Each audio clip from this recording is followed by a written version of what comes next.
الحمد لله وكفى سلام على عباده الذين اصطفى خصوصا على سيد الرسل وخاتم الأنبياء وعلى آله وأصحابه الأتقياء أما بعد فأعوذ بالله من الشيطان الرجيم بسم الله الرحمن الرحيم وكذلك آثرنا عليهم ليعلموا أن وعد الله حق وأن الساعة لا ريب فيها إذ يتنازعون بينهم أمرهم فقالوا ابنوا عليهم بنيانا ربهم أعلم بهم قال الذين غلبوا على أمرهم لنتخذن عليهم مسجدا وَكَذَلِكَ آثَرْنَا عَلَيْهِمْ، اور ایسے ہی ہم نے مطلع کر دیا ان پر لوگوں کو، لِيَعْلَمُوا، تاکہ وہ لوگ جان لیں، أَنَّ وَعْدَ اللَّهِ حَقٌّ، کہ یقیناً اللہ کا وعدہ سچا ہے، وَأَنَّ السَّاعَةَ لَا رَيْبَ فِيهَا، اور کوئی شک نہیں کہ قیامت آ کے رہے گی، اس میں کوئی ریب نہیں۔ اذ یتنازعون بینہم امرہم، پھر جب وہ جھگڑ رہے تھے آپس میں اپنے معاملے میں، فقالوا، بس کچھ لوگ کہنے لگے، ابنوا علیہم بنیانا، ان پر کوئی کسی قسم کی تعمیر کر دو، ربهم اعلم بهم، تمہارا پروردگار، ان کا پروردگار ان کو خوب جانتا ہے۔ قال الذين غلبوا على امرهم، وہ لوگ کہنے لگے جو ان کے معاملے پہ غلبہ رکھتے تھے، لنتخذن عليهم مسجدا، ہم ضرور یہاں پر مسجد بنائیں گے۔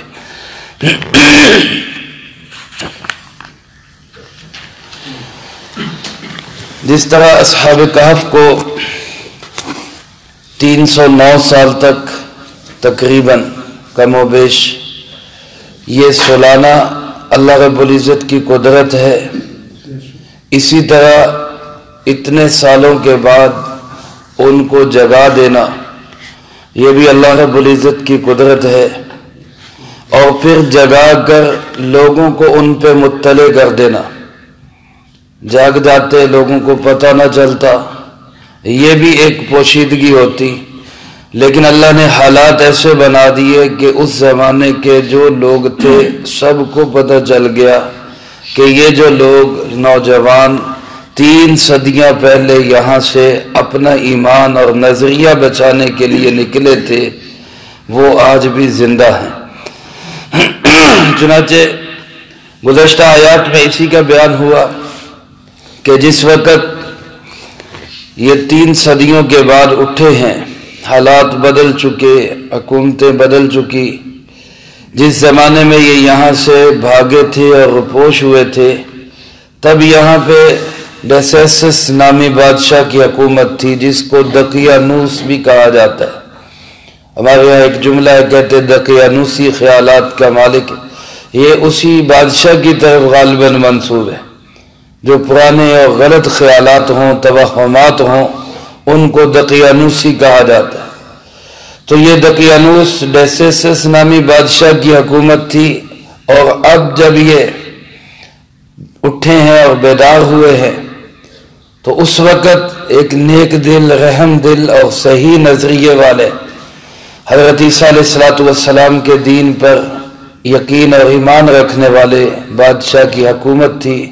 جس کا نام حضرت مفتی شفیع صاحب رحمۃ اللہ علیہ نے معرف القرآن میں بید و سیس لکھا ہے۔ اس بادشاہ کا نام بید و سیس تھا۔ ان میں سے ایک آدمی وہ کھانا لینے کے لیے شہر میں آیا۔ یہاں علماء نے یہ مسئلہ بھی لکھا ہے، جیسے کل عرض کیا تھا کہ پیسوں کا پاس رکھ لینا یہ زہد کے خلاف نہیں، تو یہاں یہ بھی مسئلہ لکھا ہے کہ اگر چند لوگ مشترکہ طور پر پیسے اکٹھے کریں اور وہ مشترکہ کھانا منگائے تو ان کا اس طرح اکٹھے کھانا منگا کے کھانا یہ جائز ہے، اگرچہ سارے کھانا ایک جیسا نہیں کھاتے، ظاہر ہے کچھ لوگ زیادہ کھاتے ہیں، کچھ کم کھاتے ہیں، کسی کی سپیڈ تیز ہوتی ہے، کسی کی آہستہ ہوتی، مختلف حالات ہیں، لیکن ایسے پیسے اکٹھے کر کے اکٹھا کھانا منگوا کے مل کے کھانا یہ شرعاً ناجائز نہیں، یہ جائز ہے۔ البتہ اس میں یہ دیکھنا ضروری ہے کہ سب کے پیسے حلال ہوں۔ بعض اوقات جماعت میں جاتے ہیں تو سارے پیسے اکٹھے کرتے ہیں، برکت جمع کرتے ہیں اور پھر مشترکہ کھانے کھائے جاتے ہیں، اس میں کمی بیشی ہوتی ہے، لیکن وہ اذن حالی ہر ایک کی طرف سے اجازت ہوتی ہے کہ جو جتنا بھی کھا لے، کوئی پابندی نہیں، لیکن اس میں یہ دیکھنا بہرحال ضروری ہوتا ہے کہ سب کا سرمایہ جو ہے، سب کے پیسے جو ہیں وہ حلال ہوں۔ اگر اس میں خدا نخواستہ کوئی حرام آمدنی والا شامل ہے، بینک کا ملازم ہے یا کوئی اور ایسی ناجائز ذرائع اس کی آمدن کے ہیں، تو اس کا حل علماء نے یہ لکھا ہے کہ پیسے اس سے لیے جائیں لیکن خرچ نہ کیے جائیں، وہ الگ رکھے جائیں، اور جب وقت پورا ہو جائے تو اس کو بطور ہدیہ سارے ساتھیوں کی طرف سے اس کو واپس کر دیے جائیں، اسی کے پیسے لوٹا دیے جائیں، تاکہ سب کے لیے بھی کھانا حلال ہو جائے اور اس نے جو کھایا وہ سارے ساتھیوں کی طرف سے اس کے لیے ہدیہ ہو۔ بغلی حلال و حرام کی تمیز بڑی اہم چیز ہے، اللہ ہم سب کو اس کا خیال رکھنے کی توفیق نصیب فرمائے۔ اسی آدمی کے ذریعے بادشاہ کو پتہ چلا، اس نے حالات بتائے کہ ہم وہ لوگ ہیں۔ بادشاہ اس زمانے کے اندر علماء نے لکھا ہے کہ لوگ صحیح العقیدہ تھے، لیکن ایک فرقہ ان میں ایسا پیدا ہوا تھا جو یہ کہہ رہا تھا کہ مرنے کے بعد زندگی نہیں ہے، اگرچہ باقی ساری چیزوں پہ اس کا ایمان تھا، لیکن یہ چیز اس کی سمجھ میں نہیں آ رہی تھی کہ ایک انسان مر گیا، گل گیا، سڑ گیا، اس کا جسم چورا چورا ہو گیا، ہڈیاں تک بکھر گئی، وہ دوبارہ کیسے زندہ ہوگا؟ تو کہتے ہیں یہ بادشاہ اس بارے میں بڑا فکر مند تھا کہ میری اس قوم کا بھی نظریہ سلامت رہے اور یہ طبقہ جو ہے ان کو بھی اللہ ہدایت نصیب فرما دے۔ اس کے لیے وہ بڑی دعائیں کر رہا تھا اور اللہ سے مانگ رہا تھا کہ یا اللہ تو غیب سے کوئی ایسا واقعہ پیش کر دے، کوئی ایسا منظر ہمیں دکھا دے کہ جس سے ان لوگوں کو یقین ہو جائے کہ اللہ مرنے کے بعد دوبارہ زندہ کرے گا۔ چنانچہ کہتے ہیں اس کی دعاؤں کا ہی یہ نتیجہ ہوا، اللہ حالات بناتا ہے، اصحاب کہف زندہ بھی ہوئے، اس کو ان کی خبر بھی مل گئی۔ بادشاہ کو یہ بات سن کے بہت عجیب بھی لگا، تعجب بھی ہوا اور خوش بھی ہوا کہ میری دعائیں رنگ لے آئی۔ اب میں اس طبقے کو بتا سکوں گا کہ دیکھو جو اللہ 3 صدیاں سلا کے دوبارہ اٹھا سکتا ہے تو وہ اللہ مار کے بھی دوبارہ زندہ کر سکتا ہے۔ چنانچہ قوم کو لے کر وہ وہاں غار پہ پہنچے، وہ دیکھا، لوگوں نے اپنی آنکھوں سے دیکھا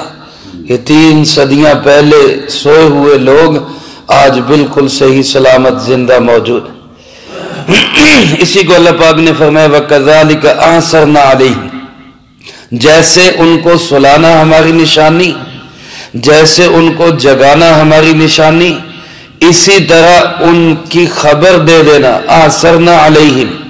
ان پہ مطلع کر دینا، یہ بھی ہماری نشانی ہے، یہ بھی ہماری قدرت کی دلیل ہے۔ میرے محترم دوستو، جیسا کہ شروع صورت میں اللہ پاک نے فرمایا کہ یہ کوئی بہت بڑی نشانی نہیں ہے، اللہ کی قدرت کے شاہکار اس کے علاوہ بھی دنیا میں بہت ہیں۔ ایک انسان اپنا بننا ہی دیکھ لے نا، میں بنا کیسے ہوں، اللہ نے مجھے بنایا کیسے ہے، پانی پہ تصویر کھینچ دی، کیسی جگہ پہ رکھ کے اللہ نے مجھے بنا دیا، تو انسان کا خود اپنا بننا ہی اللہ کی قدرت کا بہت بڑا شاہکار ہے۔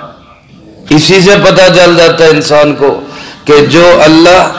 ایسے بنا سکتا ہے انسان کو، تو وہ اللہ مٹی میں ملے ہوئے انسان کو بھی دوبارہ زندہ کر سکتا ہے۔ اللہ پاک ارشاد فرماتے میں نے اس لیے یہ مطلع کیا لیعلموا،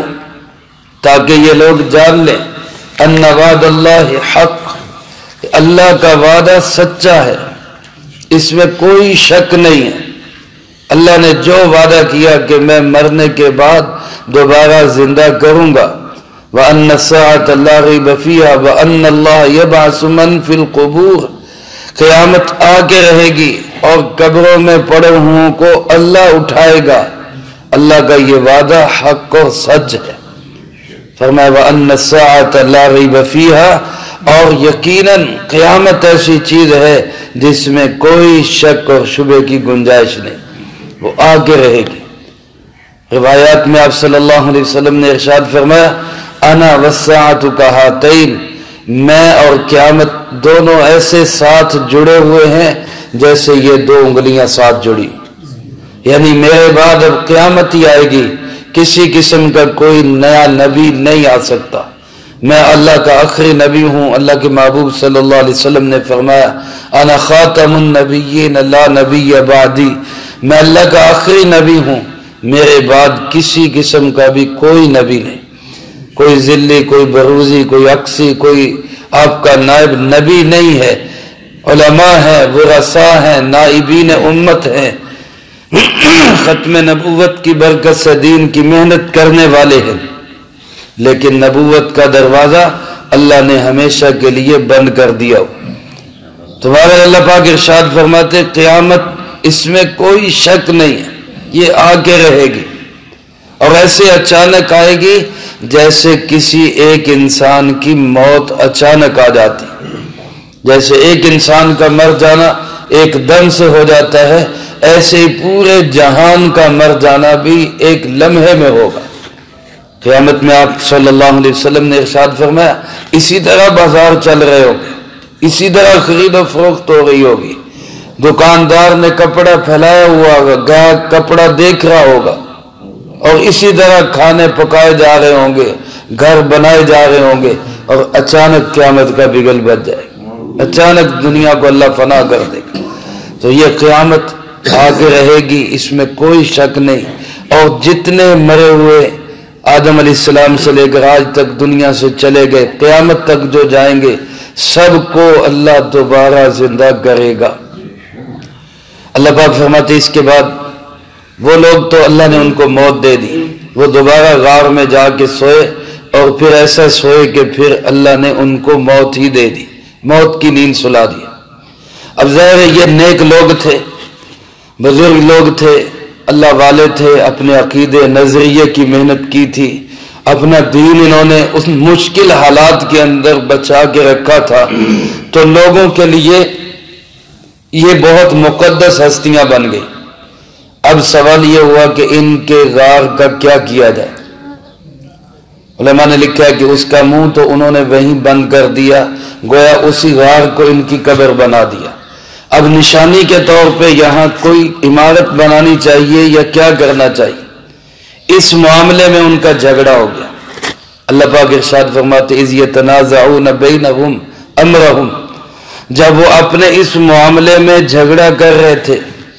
فقالوا بنوا علیہم بنیانا، اور کچھ لوگ تو کہہ رہے تھے کہ کوئی عمارت بنا دو، کوئی ایسی گنبد نما، کوئی ایسا جو ہے جیسے کوئی بہت بڑا مقبرہ یا کوئی بہت بڑا مزار ہوتا ہے، یہ بنا دو وہاں پہ، تاکہ پتہ چل جائے کہ یہ لوگ بہت بڑے لوگ تھے،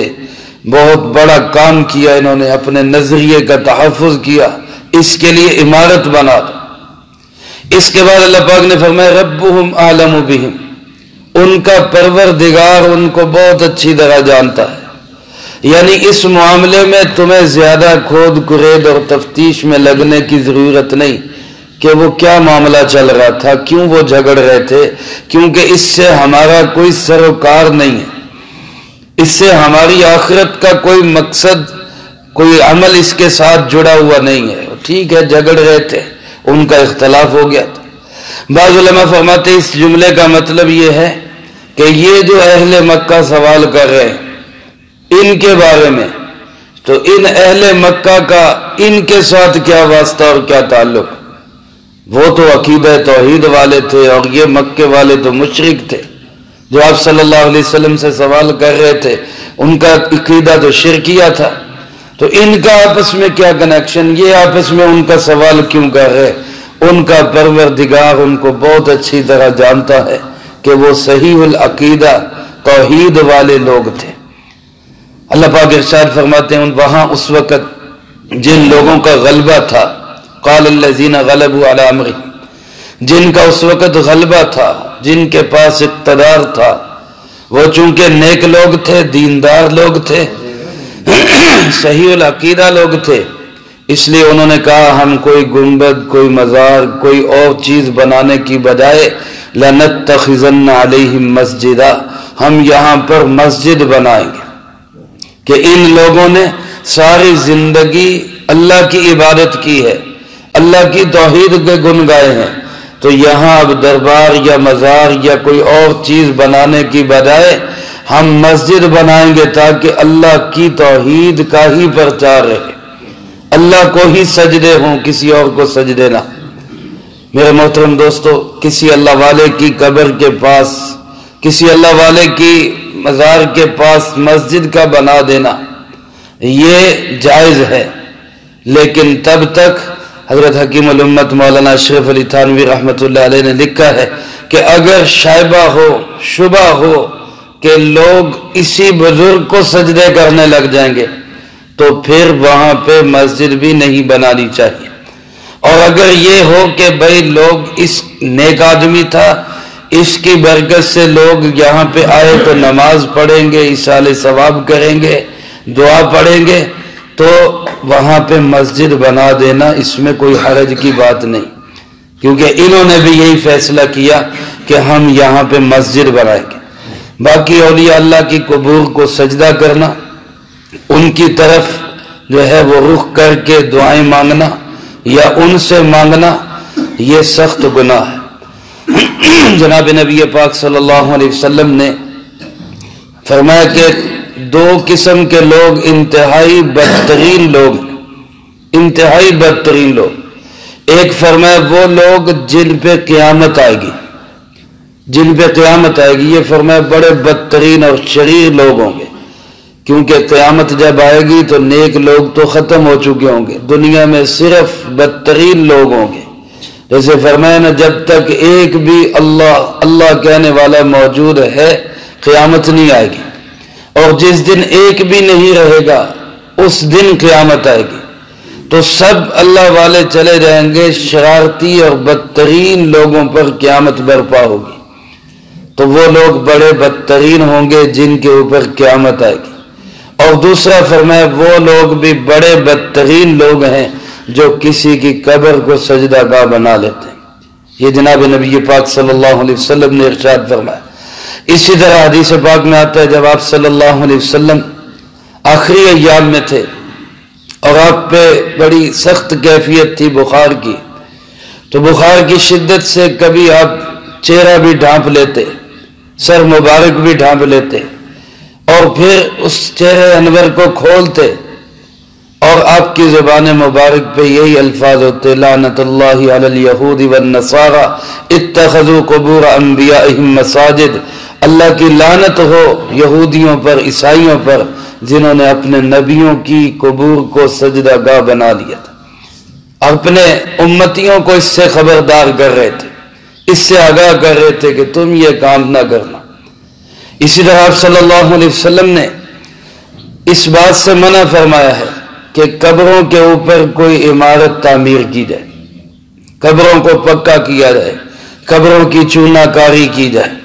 قبور کو جو ہے پختہ بنانے سے اور قبروں پہ چراغ جلانے سے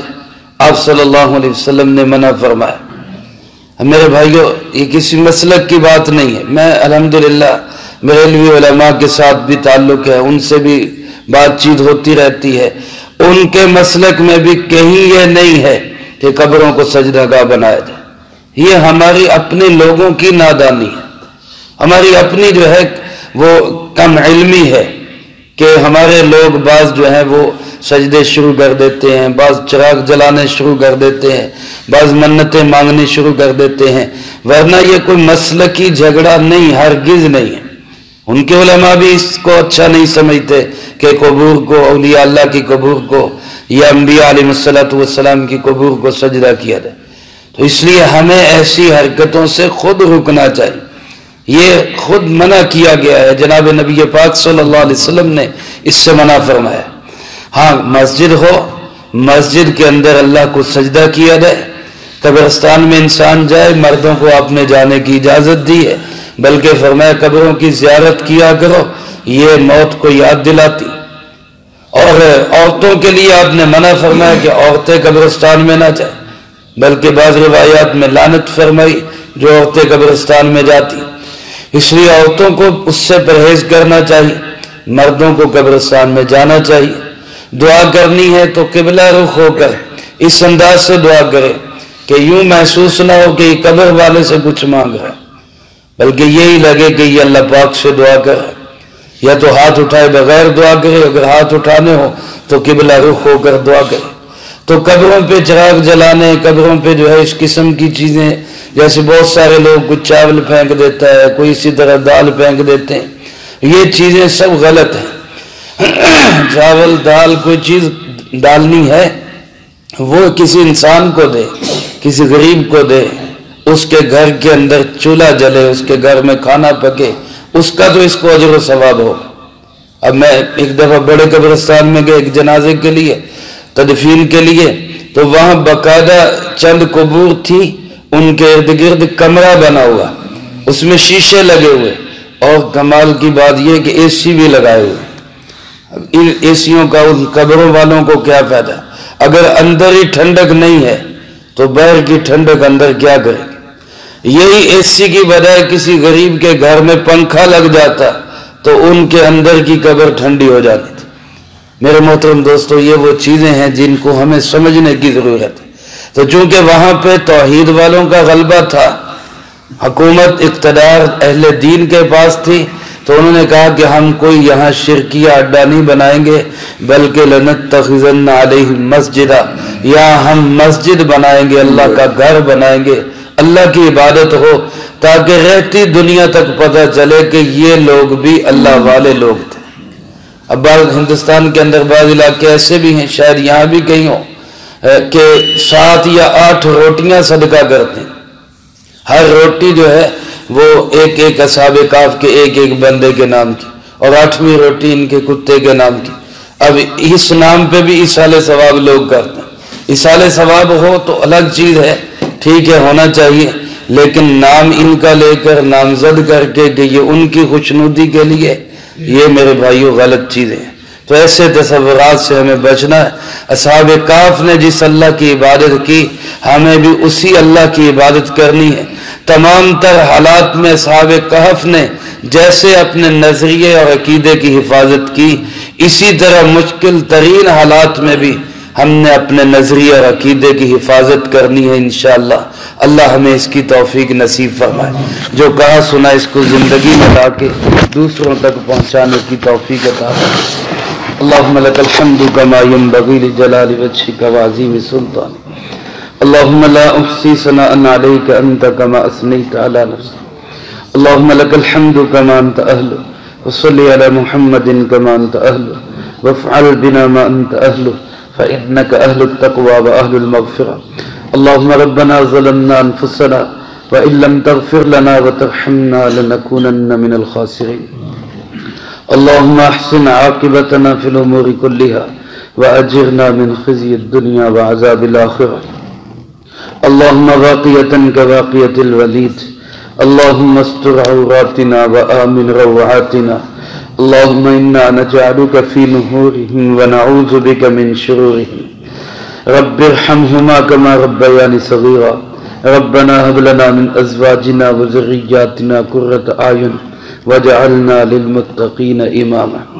اللهم ربنا تقبل منا إنك أنت السميع العليم وتب علينا إنك أنت التواب الرحيم، وصلى الله على النبي الكريم وعلى آلہ وأصحابہ اجمعین برحمتک یا ارحم الراحمین۔ اللہ